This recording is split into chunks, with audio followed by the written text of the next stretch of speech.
All right.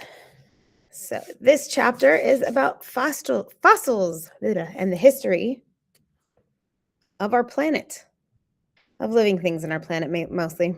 Since this is biology, we don't talk too much about the earth science of it. But essential question, how do fossils provide evidence about plants and animals that lived long ago? We ended our last chapter, chapter 10, with the 5 lines of evidence that scientists use to support the theory of evolution. And one of those lines was fossils. So fossils are simply a record of life that existed in the past. You should have learned at some point in your science career, very old record, Christian, yes, that there are 3 types of rocks. There are igneous, there's metamorphic, and there's sedimentary. And fossils form in sedimentary rocks. It is the most common type of rock that will form fossils. I have seen fossils in real life. I've been to museums. I've been to the Natural History Museum in New York, where they have the huge dinosaur from Night at the Museum. Where'd you go on a field trip?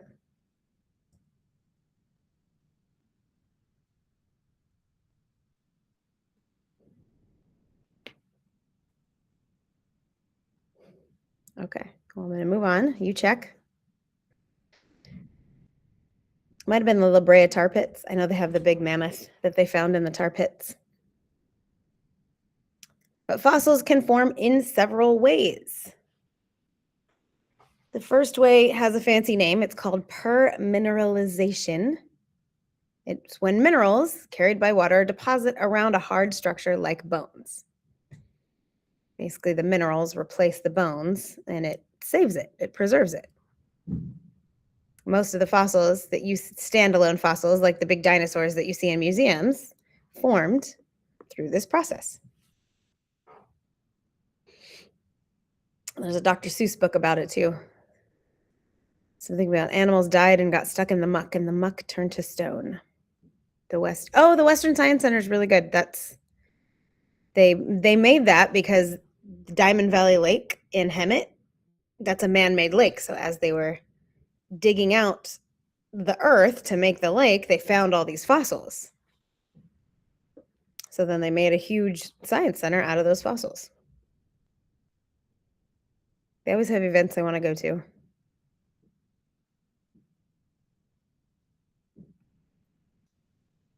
A natural cast is the second type of fossil.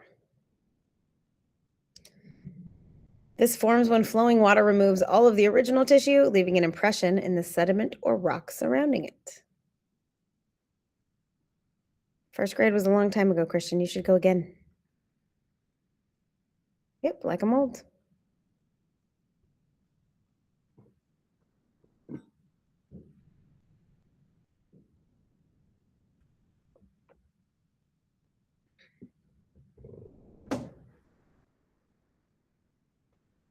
That would be fun, going with family or friends. That'd be a good extra credit thing. You make it out to the Western Science Center, write some kind of a report. I'll give you guys extra credit. Anybody.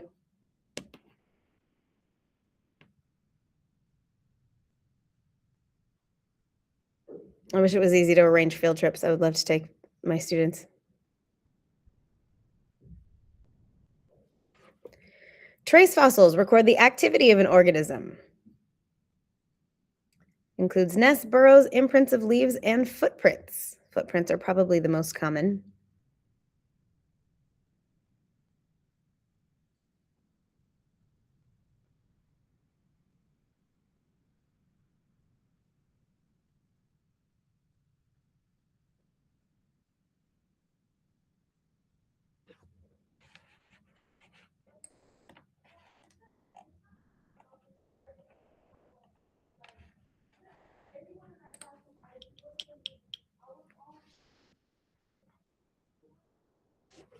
Amber preserved fossils. What movie have we seen this in? These are organisms that become trapped in tree resin. When tree resin hardens, it becomes amber. And it hardens after the tree is buried. No, nobody knows the movie we've seen this in?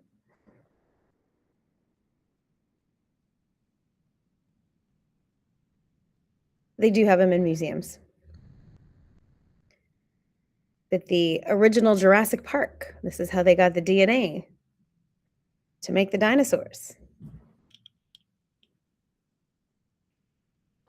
Mosquitoes like this sucked the blood of dinosaurs, so they got the bright idea to extract that from these mosquitoes. And that's how they got dinosaur DNA.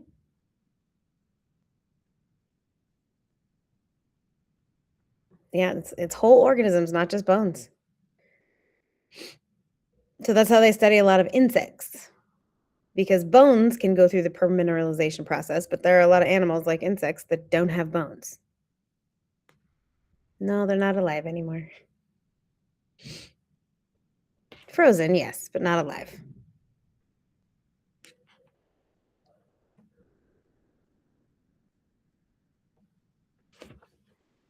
And then preserved remains. These form when an entire organism becomes encased in material such as ice or volcanic ash. The La Brea tar pits, they're huge tar pits, and they preserved whole mammoth skeletons. So that's why they have that at the La Brea Tar Pits Museum. And then this is called Otzi the Iceman. And he is more than 5,000 years old, and typically we would only see bones or partial bones, but he was very well preserved. Yep.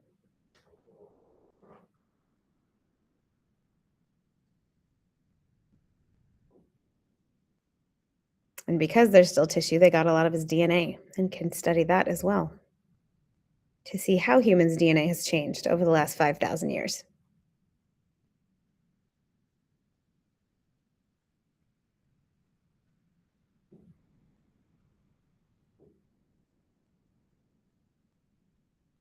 Oh, I remember doing that in elementary school, using our own fossils, making our own fossils using clay.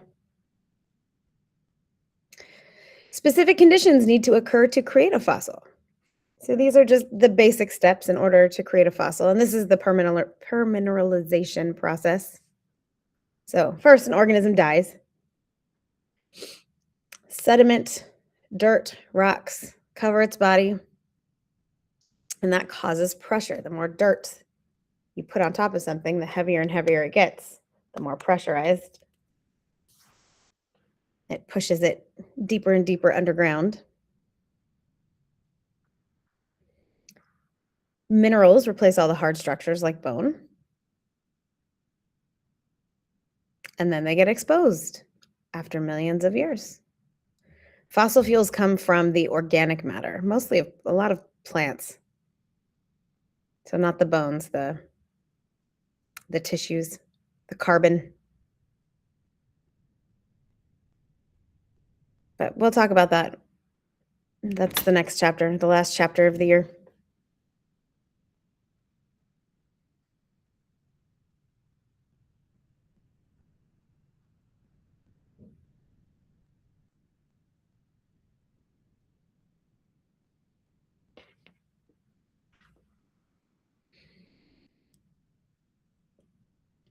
Yeah, fossil fuels are a limited resource. That's why they cost so much. We have enough for our lifetime, but it won't last.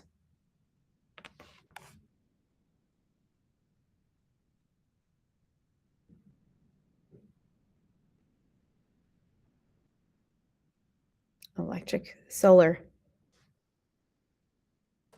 Solar powers electric. Yep. Relative dating provides ways to estimate the age of fossils. So relative dating estimates the time during which an organism lived. It compares the placement of fossils in layers of rock. I don't know if you've ever driven out to Nevada, Arizona, Utah. They have huge rocks that look just like this. The older layers and the organisms found in them are at the bottom. And then newer layers and the organisms found in them are at the top.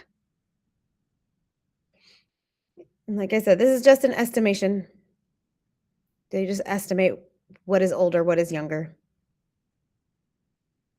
There are more specific ways that we'll talk about. But this is called the law of superposition.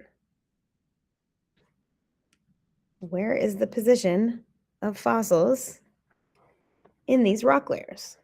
What can we tell about them?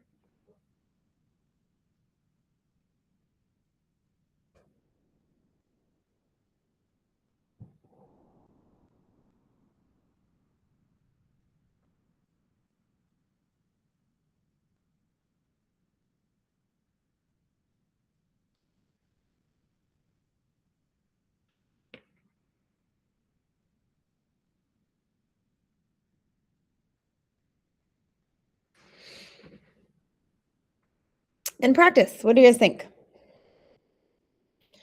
Which is older, layer C or layer A, based on what we just said?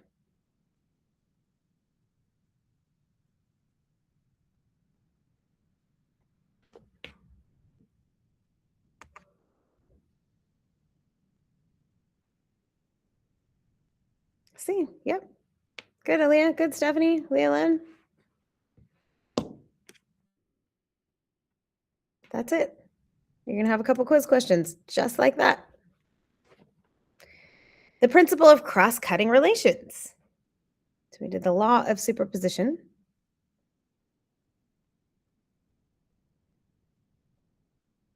Now we have a new principle, a rock layer or fault that cuts across another rock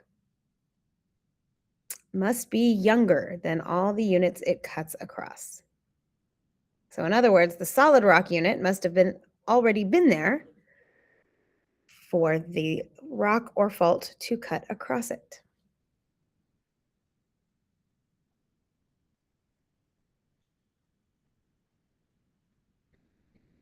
So in the picture, you can see D is one of those cross cuts that has to be younger than A, B, and C. A, B, and C were already established before D came along. And then E here, it looks like a line. That's kind of a crack. So like an earthquake came along and cracked the earth and put it off center. A, B, and C had to have already been there for it to be cracked. Same with D. D already had to have been there.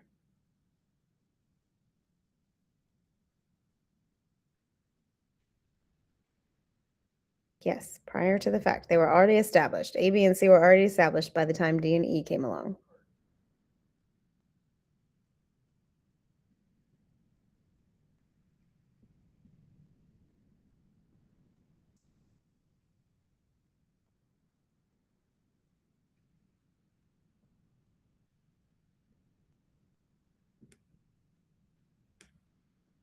So, I just gave you guys the answer. Which is younger, A or D?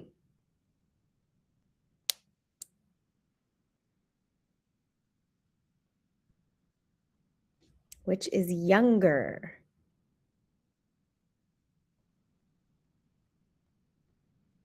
Nope. Remember, the one that cuts across is younger. Yes, the principle of cross-cutting relations. A already had to have been there for D to come through later and be the cross section. Yep. So the diagonal ones, D and E, are going to be younger than the ones that are already established. You probably did learn this, but I don't know what you guys learned in middle school, so I go with what you need to learn for my class. And then radiometric dating or radiocarbon dating is another name for it. This type of dating determines a fossil's actual age, even though it's still a range, but it just doesn't use older and younger.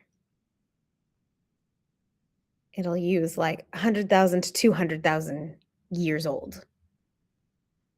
Or if we're talking about millions, we talk about 5 to 10 million years ago. So over time, atoms lose particles, specifically neutrons. So we learned about atoms and neutrons way back in chapter 2.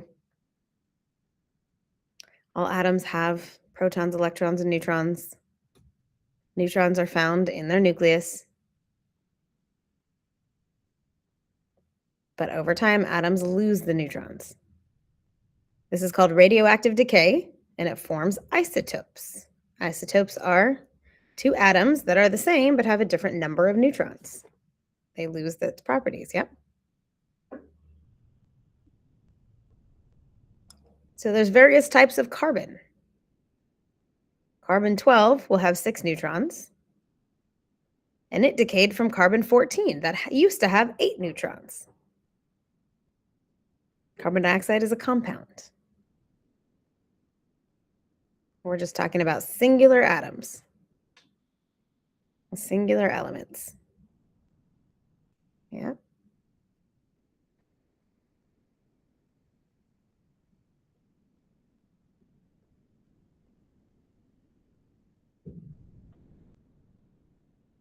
So the atom they use a lot of this for is uranium. Carbon's just an example.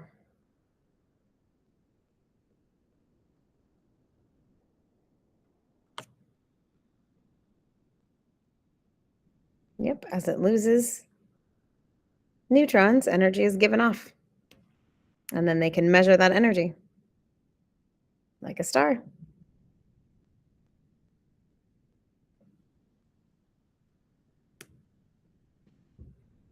And they do this by measuring what's called a half-life. So the amount of time it takes for half of the isotope to decay. They will count these half-lives of the surrounding rock sediment to determine how long ago a fossil actually formed.